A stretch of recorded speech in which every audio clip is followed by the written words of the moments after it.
after the short timeout. Stay with us.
Yeah, welcome back to Sports Talk on Atlantic Television Network. And of course, I told you it promises to be another exciting edition of the show this morning. Joining me to do justice on today's edition of the show is Miracle Onyekazi. Miracle, good morning to you and welcome to the show.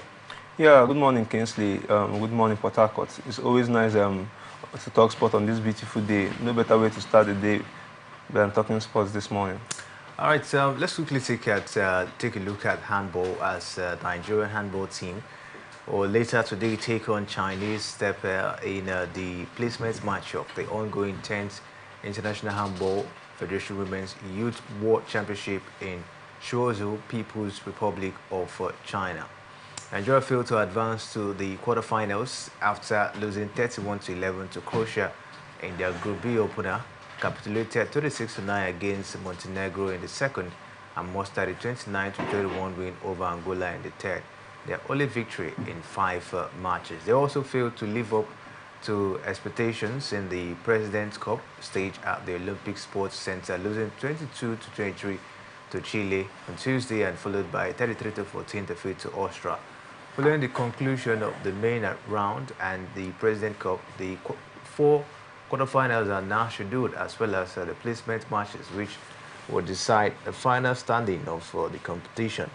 The 4 quarterfinals will take place today in the International Handball Hall and the Olympic Sports Center in Shuozhou, with all 32 teams featuring once again.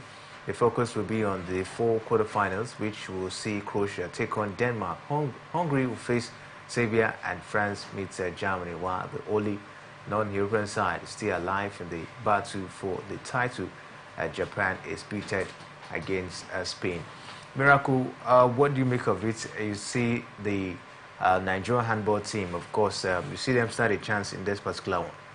Yeah, I want to hope so, because so far they've not had a very good run throughout the course of the tournament. We know that they failed to reach the quarterfinals due to their defeat in their previous games, and they've been struggling when it comes to playing with the big guns in handball lately. So I want to hope that they'll be able to proceed in this one. Playing against China will be a very, very difficult one, because we know China to be a formidable side when it comes to handball. So I just hope, fingers crossed, that they can do something about their next game playing against China. Let's see how it goes for the Nigerian handball team. We hope they will progress this time. But away from that, let's talk basketball, as 16 teams from Savannah and Atlantic conferences are expected to battle for honors in the 2024 Nigerian Basketball Federation Women's League set for September. In a release signed by the NBF General Secretary Peter Njoku, the competition will hold in two phases with the National 8 finals. The competition, of course, will hold in two phases, and we'll see how this one, of course, will go down. But Miracle, what do you make of it? The Nigerian Women Basketball League, we here, of course, will take center stage next month, talking about September.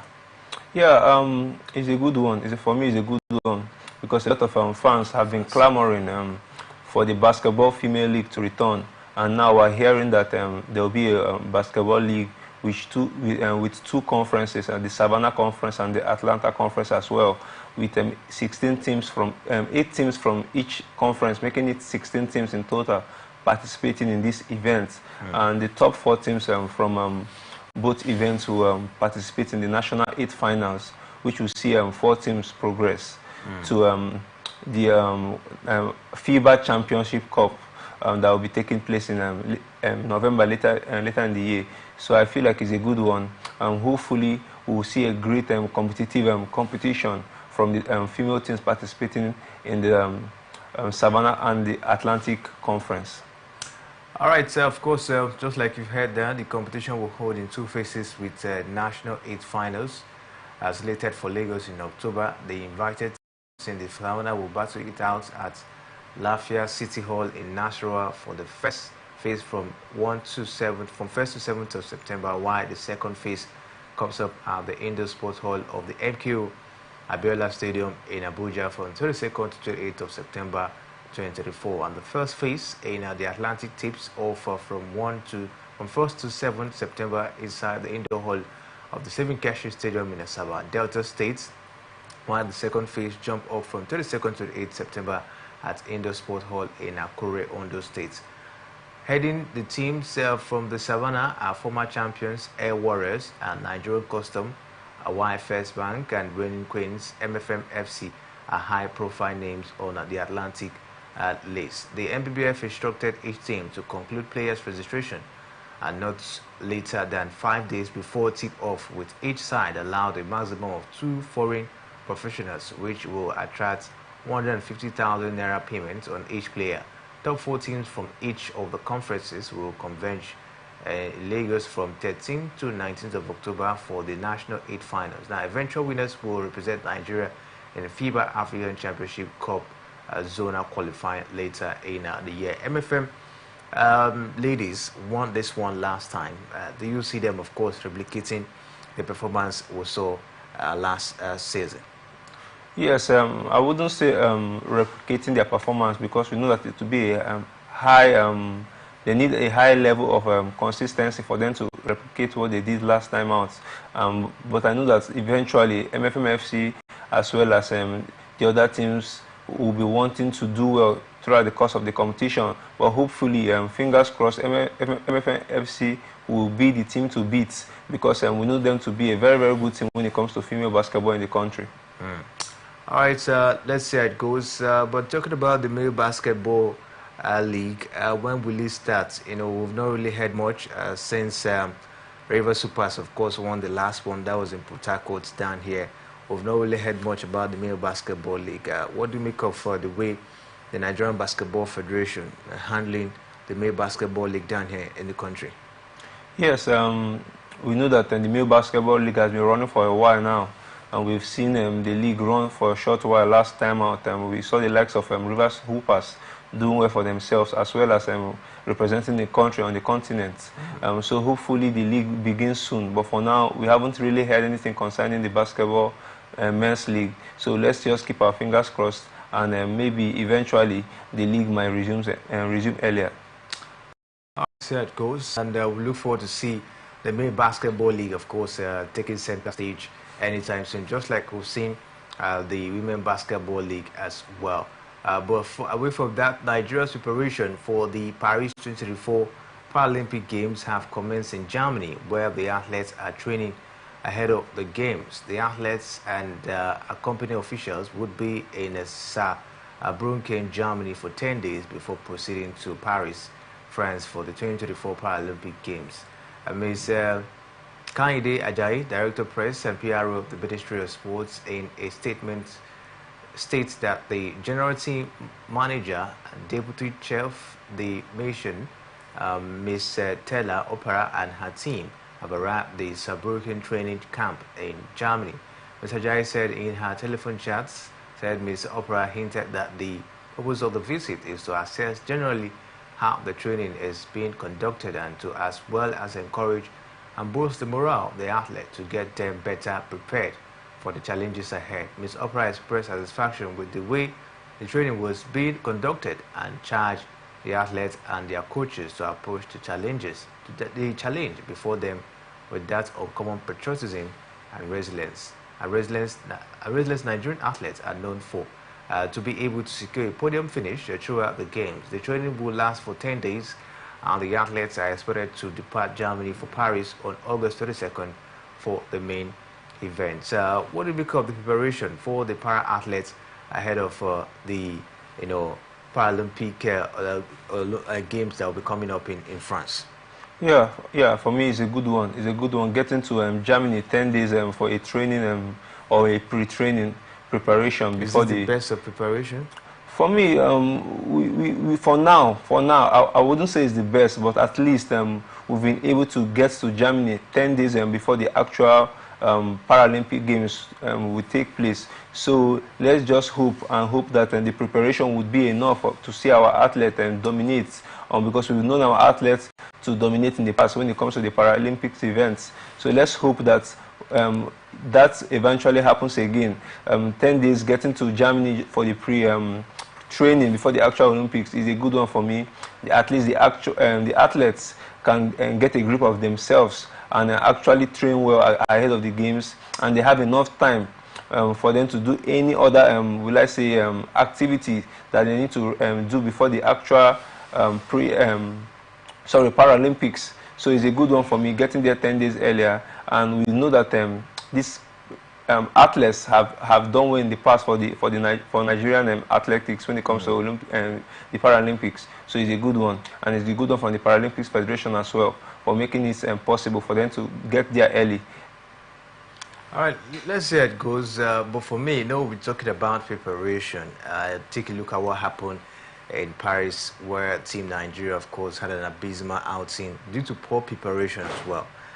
Getting to Germany 10 days before the Paralympic Games kickstart in Paris, is it how we're supposed to prepare? When we understand that, okay, in the Paris Olympic game we didn't do well, I think we would have probably put up good measures to make sure that we have these para athletes train and give them, of course, the best of preparation ahead. Going to Germany 10 days just to put yourself in order before the Paralympic game, for me, I don't think is enough, because other countries that will be coming down to to this particular Paralympic game, they've been training, they've been doing their best. We just hope that this time we don't go and then come back empty-handed once again. We've seen what happened in the Paris Olympics. We hope the Paralympic Games will not be the same. But let's just hope that the para athletes will put smiles on the faces of Nigerians, because I think they are the one that have been,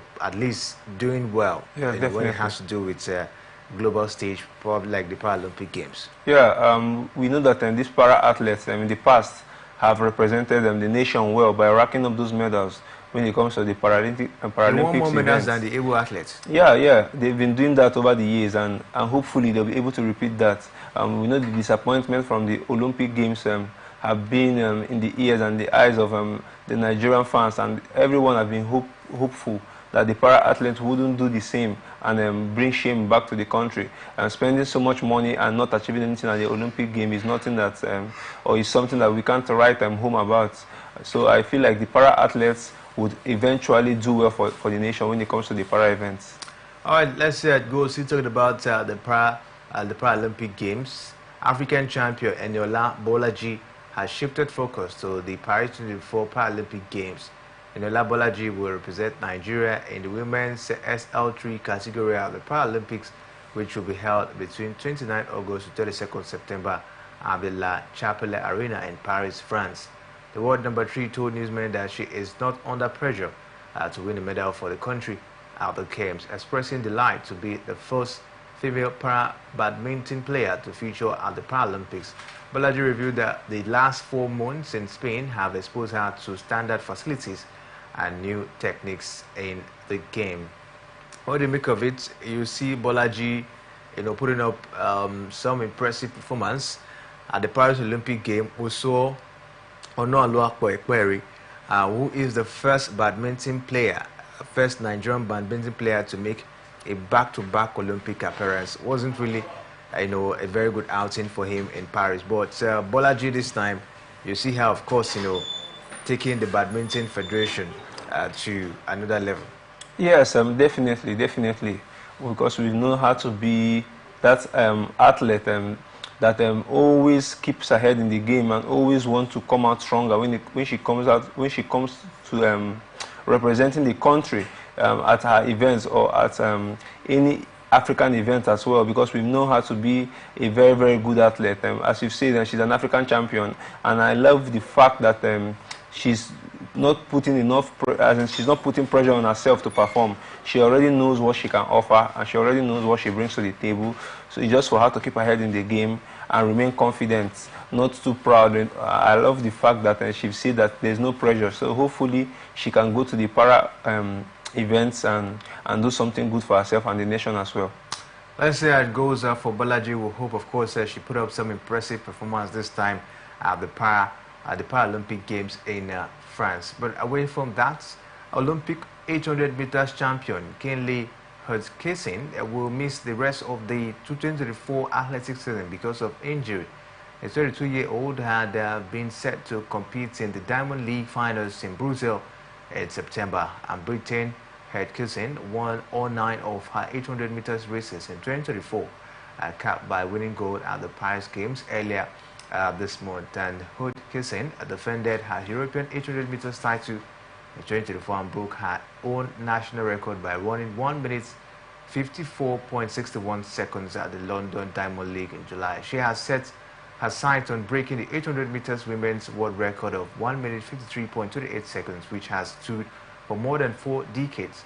Hurtkisson would also target a first world championship title in Tokyo in September 2025, having won silver in each of the past 2 years. So sad, after putting up a very impressive performance in Paris, she of course will be missing the rest of her action this year. What do you make of it? A very huge disappointment.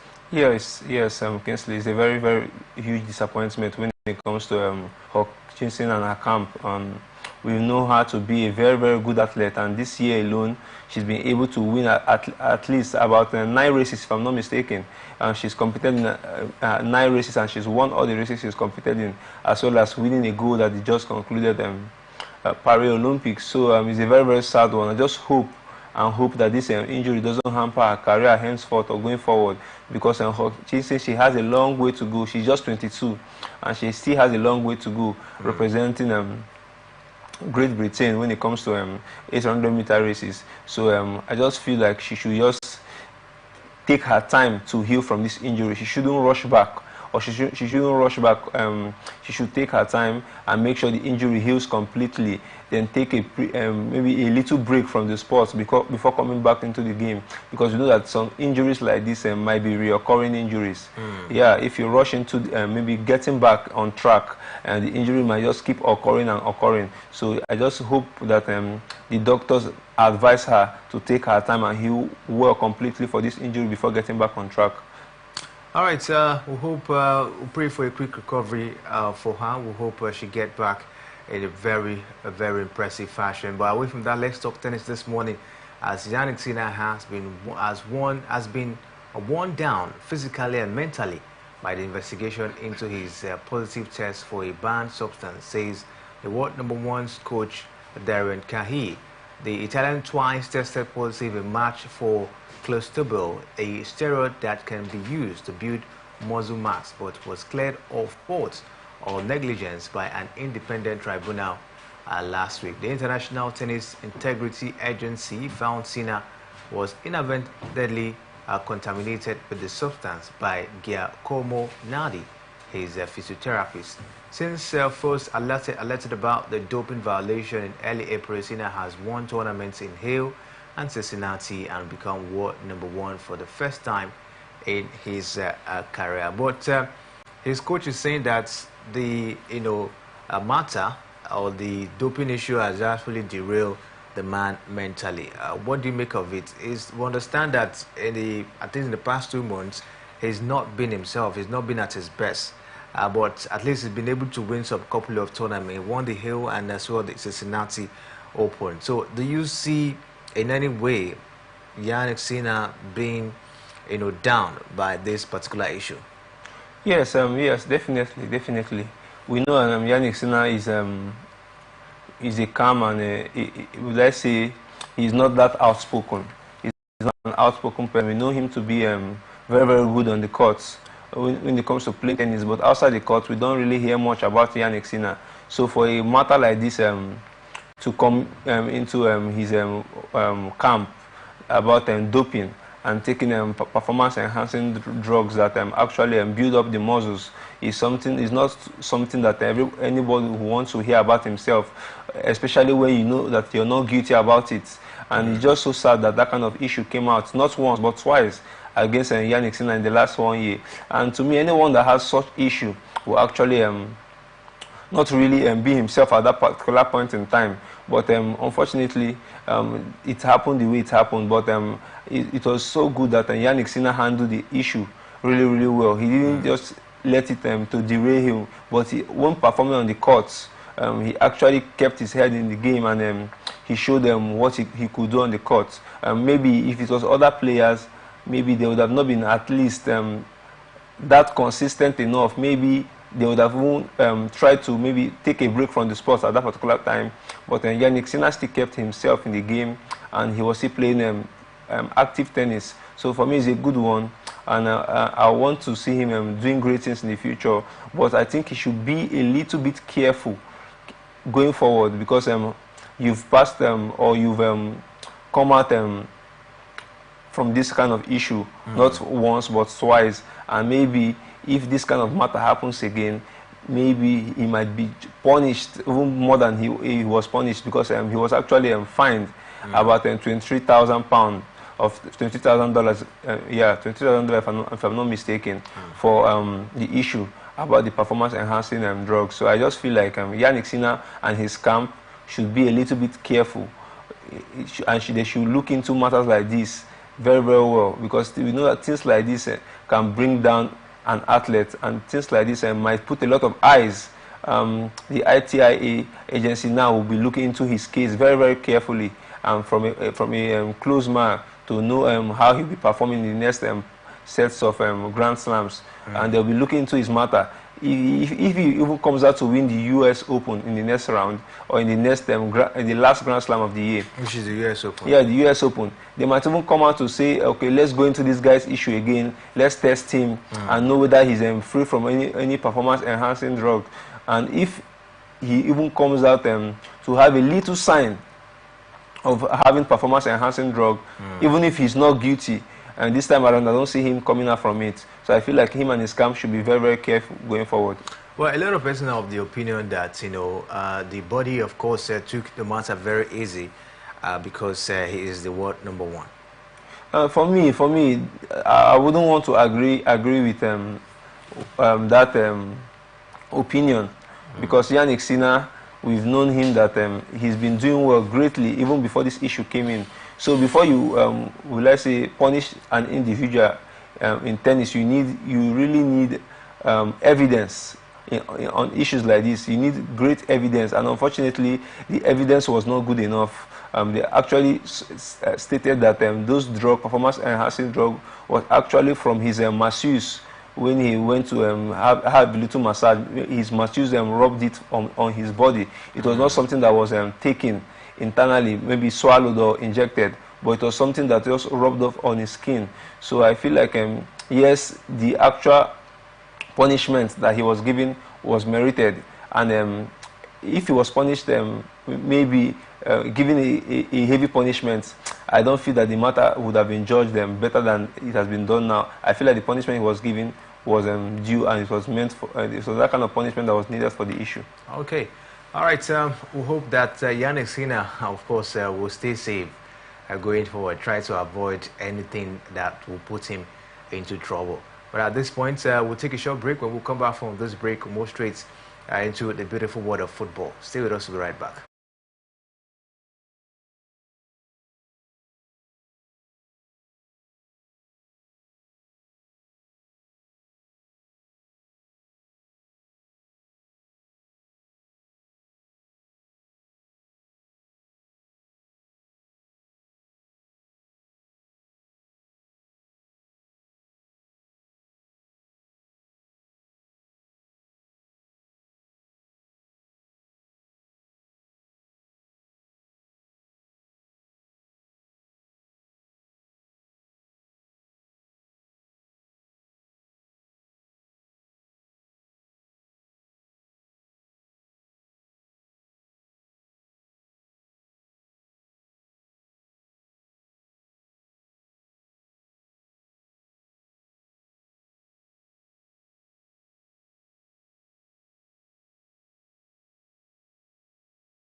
Yeah, welcome back to the Sports Talk on Atlantic Television Network, and of course, we've been, bringing you the latest revolving around the beautiful world of sports, and it's time for we to take a look at the latest coming from the beautiful world of football, and we'll start from the home scene. Ahead of the 2024 and 2025 MPFL season, Plateau United technical advisor Boas Mangut has said that his team is not fully ready for the upcoming season. According to him, more fitness and coordination levels are needed for his side to prosecute the upcoming season. He said this to journalists following his side 2 goals in a win over NNL side Borough FC in the first group game of the ongoing Goso Alan Preseason football tournament in Jos. Plateau United coach saying that they're not ready yet for the season. Yeah, for me, mind games or what? Definitely mind games. Definitely mind games. I wouldn't want to agree with him on that because it's left for the club management to be able to organize pre-season games for the team, for them to be able to get ready and gain fitness for the upcoming 2024/2025 MPFL season that will be starting on August 31st, a week from now. So I feel like the coach was just trying to play mind games. They've been involved in some pre-season games of late. In their last game, they were able to grind out the result against the Borough FC side they played, a 2-0 win for them. So I think that before the league eventually kickstarts, the management of the team should be able to at least organize 1 or 2 games for the team, for them to be play to gain those fitness. So if not, it's their business because the league can't wait for anybody. The league is already about to start, and the fans have been clamoring for the resumption of the league already, and a date has been fixed. So whereby you're coming out to tell the fans or you're telling the general public that you're not ready for the kickstart of the league, your players are not fit enough, it's not anybody's business. It's left for you, the coach, to organize your squad and make them to be mentally and physically fit enough. So the league does not wait for anybody. So I feel like the coach was just actually trying to play mind games there. All right, it's left for Boas Mangut to put his team together because the season is just by the corner. Miracle will understand that the kickoff date for the league is on the 31st What do you make of it? Taking a look at the arrangement and preparation, you think it will start on that very date? Yes, we know that the MPFL management have been making progress when it comes to the league kick-starting on the 31st of August. Last season, actually, a date was fixed, and I think it was actually moved a week later before the resumption of the league. But this time around, the MPFL management have been taking all precautions, and they'll be taking measures for them to be able to kickstart the league at that eventual date. So this time around, definitely the league is going to be starting when it's going to be starting. Although we've not seen the whole calendar for the league season, but we've been able to see the match day one fixtures. So yes, I think going forward is a good one. Let's say it goes. We hope that Benga Elegbeleye and the board will try as can for the league to kickstart on the 31st of August. But away from that, Edo Queens will tomorrow take their unbeaten run against Novi FC of Benin Republic in the final for the CAF Women's Champions League qualifier in Ivory Coast. Aside from brushing all positions aside and route to the stage, the Nigerian champions conceded just 1 goal in 5 matches. Tuesday's 2-1 win over home team FC Inter of Abidjan in the semi-final. We saw that was also a very impressive film, but both teams would not only be vying for the Waffle B trophy, but also a converted spot in the prestigious CAF Women's Champions League, a first ever achievement for both clubs. Now, as the finalists gear up for the ultimate showdown, the 3rd place match between Inter de Abidjan and AO Etincelles on Thursday, which is today, will provide an opportunity for the losing semi-finalists to end their campaign on a high note. But our concern here is more on the Edo Queens. Impressive performance we've seen from these girls. They've not lost any game in this particular qualifiers. What do you make of it? You think they can secure the tickets at the end of the day? Yes, definitely. That's what a lot of Nigerians have been hoping for. Edo Queens are the current MPFL Women's Champion. And we know that they've been participating in the qualifiers, at the Waffle B qualifiers, and so far, throughout the course of the qualifiers, they've been unbeaten, winning a lot of games and scoring goals as well. So them facing this team from Benin Republic, I just feel like it will be an easy run for the Edo Queens team, although let's not count the Benin Republic team aside, because you never can tell. This is football. Anything can still happen, but fingers crossed, the Edo team queen, they will be the favorite to go through to the next round and to represent Nigeria at the CAF Women's Champions League that will be starting later this year.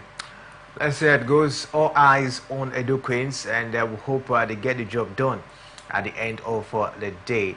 But away from that, the Nigerian Football Federation has said that they would delay the announcement and the unveiling of Super Eagles coach when there is an assurance of payment of at least his first 10 months salary after resumption. The NFF hierarchy, who spoke with Newsben on condition anonymity, said the federation is in contact with philanthropists who have agreed to pay the salary of the coach, but that has not been concluded.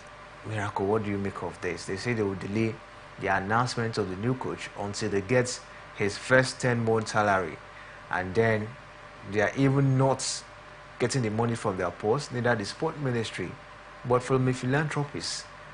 What do you make of it? Has the NFF gone so down financially that they can no longer fund the salary of the Super Eagles coach?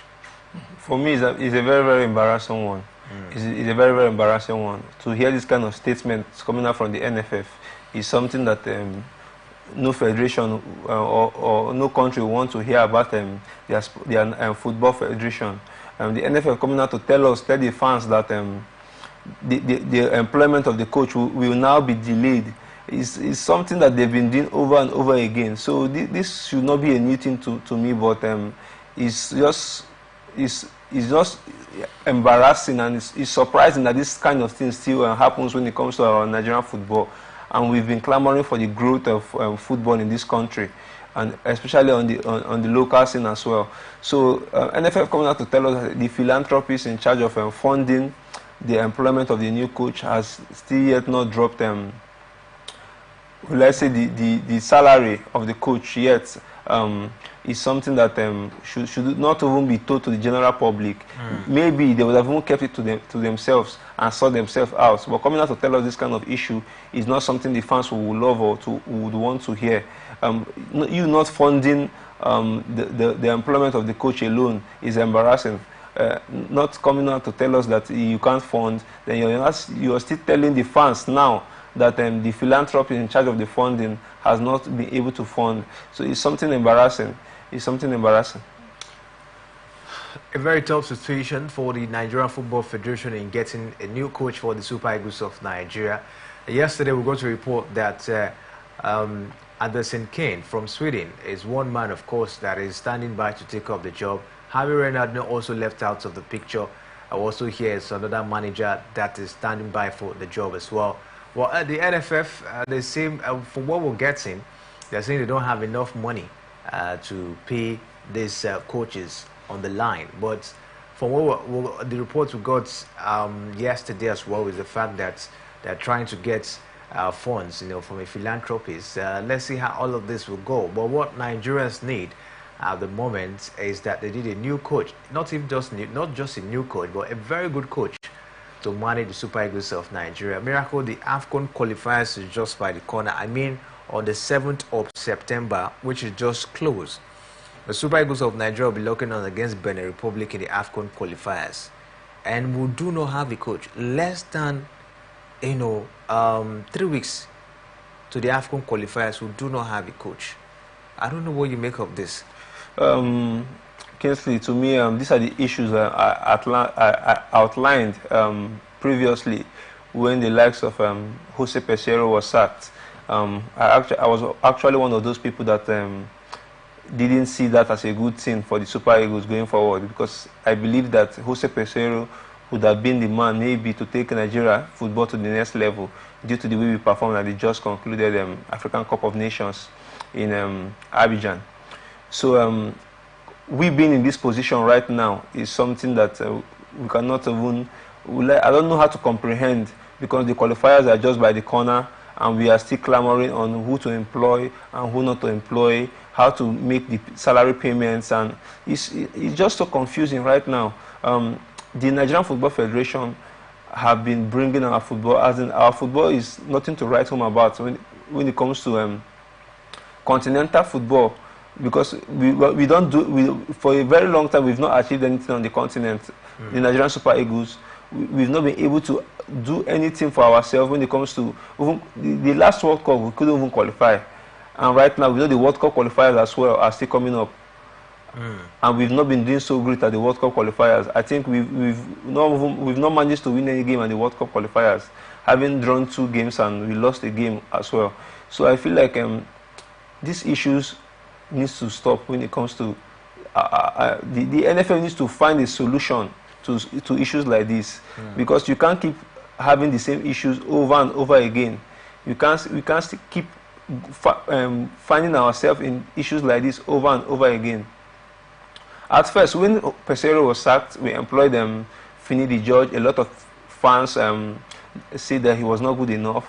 That what is his what has Fini the Judge achieved? What is his experience level for him to coach the Super Eagles? But just maybe if Fini the Judge was given enough time, maybe we wouldn't have found ourselves in situations like this.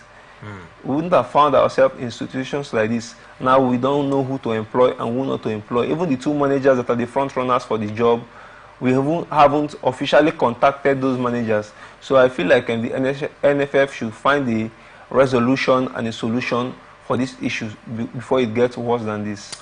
All right, so away from that, Bayern Leverkusen striker Victor Boniface has been suspended for 1 game by the German Football Federation. Boniface was suspended for anti-sporting conduct after Saturday's game against Stuttgart, where the German champions won on penalties to win the German Super Cup. The striker also pointed his middle finger to Stuttgart players after the match. Alongside the suspension, the 23-year-old will also pay a fine of 23,000 euros for the misconduct. Boniface will be back for Bayer Leverkusen's first game against Borussia Mönchengladbach on Friday, but would not feature in the next German Cup match that the club will be playing next. Victor Boniface joined by Leverkusen last summer and went on to score 14 goals, helping the team to win the Bundesliga title for the first time in history. Away from that, we'll also go to a report that Germany goalkeeper Manuel, of course, has announced his retirement from international football at the age of 38. Bayern Munich veteran Noah played 124 matches for Germany, captaining his country 61 times. His final appearance came in a quarter-final loss to eventual champion Spain at the Euro 2024. Noah wrote on social media that though he was tempted to play until the 2026 World Cup, he was convinced that now is the right time to take the step. Noah revealed he had made the announcements after discussion with his family, as well as a comprehensive conversation with German coach Julian Nagelsmann. He said he planned to concentrate fully on playing for Bayern, with whom he has won 2 Champions Leagues and 11 Bundesliga titles. He shone at the 2014 World Cup in Brazil and was named as the tournament best goalkeeper as Germany won the trophy for the 4th time. Away from that, we hear that, of course, the UEFA Champions League is back, and the Champions League will be played yet again this season by certain clubs.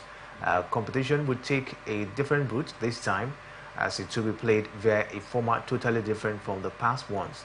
Being its 70th season since its inception, the new format seems more hectic than the former one. The group stage will become a single 36-team league stage. 8 separate teams will be pitted against each team, 4 at home and 4 away. The top 8 seeds proceed directly to the round of 16, while the teams that placed 9th through 24 go to the knockout round playoffs, where the winners advance to the round of 16. From there on, it will be straight knockout to the final, and the draws for the first matches will take place on the 29th of August, and draws for knockout round playoffs will be held on the 31st of January, while the draws for round of 16, quarterfinals and semi-finals will hold on the 21st of February, and the final will hold at the Allianz Arena, the home of German side Bayern Munich. Bayern Munich, the stadium, has held a UCL final there before in 2012. But Miracle, what do you make of the format of the Champions League this time around? Yes, for me it's a good one. It's a good one. It gives a lot of clubs the opportunity to participate in the forthcoming UEFA Champions League that will be starting, I think, in the next months. So I feel like it's a good one. A lot of clubs that have not had the opportunity to perform in big competition like this will actually... Club's transfer policy had been unfair. What do you make of Enzo Maresca's take on the transfer policy of Chelsea this time? Yes, for me, I want to agree with the Chelsea boss Enzo Maresca on this one, because you know, over the last 3 years, Chelsea have been spending the money, will I say, on the wrong players, because they've been signing a lot of players, and we know that right now, currently, the Chelsea squad have actually been overbloated, so they need to let a lot of players leave as well. Signing as much as 12 players already in the summer transfer window, if not 13 players, because the likes of Joao Felix just joined, has actually added to the squad depth of the Chelsea squad, and we know that a dressing room can... Raheem Sterling, who is being linked with a move away, saw his number 7 shirt given to new boy Pedro Neto. Another new signing, Joao Felix, was handed the number 14 shirt, which was previously worn by Trevor Chalobah. However, no current squad member has been given the number 9 shirt until the transfer window shuts at the end of August. The Chelsea squad numbers remain subject to change. Now, Chelsea are in the market for a striker and failed in their attempt to sign Samuel Omoredion from Atletico Madrid. They are now in talks to try to land Osimhen from Napoli, and the Nigerian does not want to have a loan deal without an obligation to buy and would not lower his salary demand. So Chelsea, they've actually left the number 9 jersey vacant at the moment. That's to say there's a possibility they might bring Victor Osimhen down to Stamford Bridge. But the complexity of the deal is the worry at the moment, Miracle. Yes, we know this deal have been taking a long while now for it to finalize. Throughout this transfer window, this Osimhen issue with Chelsea and Napoli has actually been, will I say, the huge story throughout the course of the summer transfer window.